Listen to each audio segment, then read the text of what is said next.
Buenos días, soy Ana Lucía Largo, estudiante de la Maestría de Gobierno, Políticas Públicas y Desarrollo Territorial. Hoy vamos a hablar de las características del modelo ICI y el tránsito al neoliberalismo en México. Es muy importante aclarar por qué se tomó México y no Colombia. Se tomó México porque fue el primero quien de forma temprana y profunda, desde los años 40 hasta finales de 70, hizo esta implementación. El país tuvo casi 3 décadas de crecimiento sostenido y fue el primer país en migrar al neoliberalismo.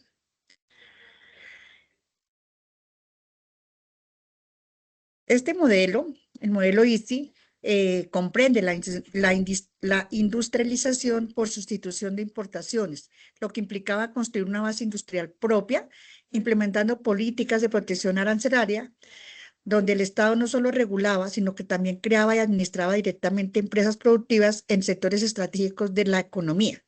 Por lo tanto, se dio un desarrollo económico que dependía principalmente de la demanda de los habitantes del país.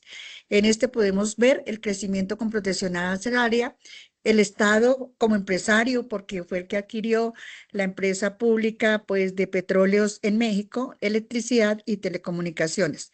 También en este momento se habla del milagro mexicano, donde tuvo un gran crecimiento económico y además se aumentó la urbanización en México.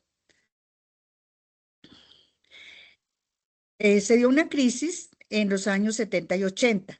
Dentro de esa crisis se puede hablar de la dependencia externa, que fue la necesidad de importar maquinaria y tecnología de insumos. Obviamente esto produjo un déficit comercial. También se dio un proteccionalismo ineficiente, donde las industrias mexicanas fueron poco competitivas y se dio un rezago agrícola. Dentro de eso vimos el déficit fiscal y la deuda externa, donde el gasto público fue excesivo y el endeudamiento acelerado sostenido por la bonanza petrolera. Y se puede hablar de una crisis en el año 1982, donde la caída del precio del petróleo y el alza de las tasas en Estados Unidos y México declara la moratoria de su deuda.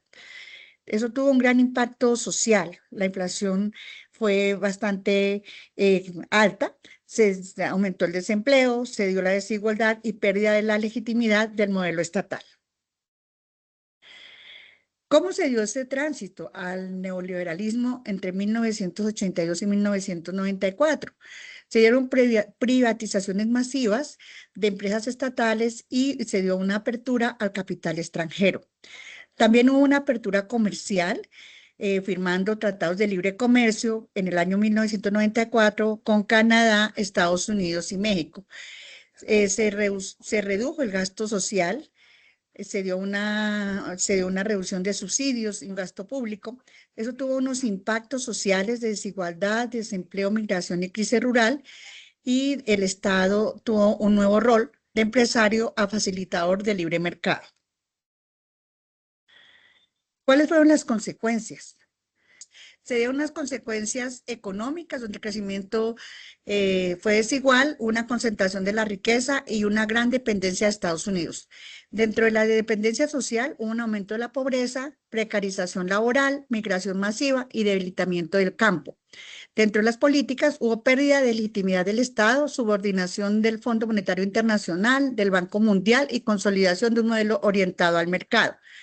Y en la parte territorial se dio una urbanización acelerada, un abandono rural y reconfiguración productiva con el TLCAN, pues obviamente la desigualdad social fue creciente.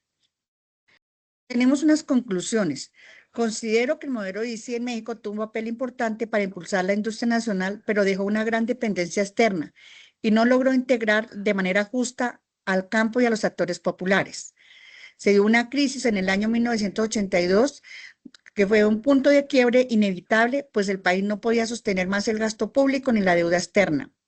También el tránsito al neoliberalismo trajo una aparente modernización, pero en realidad significó nuevas desigualdades, precarización laboral y más subordinación económica frente a Estados Unidos.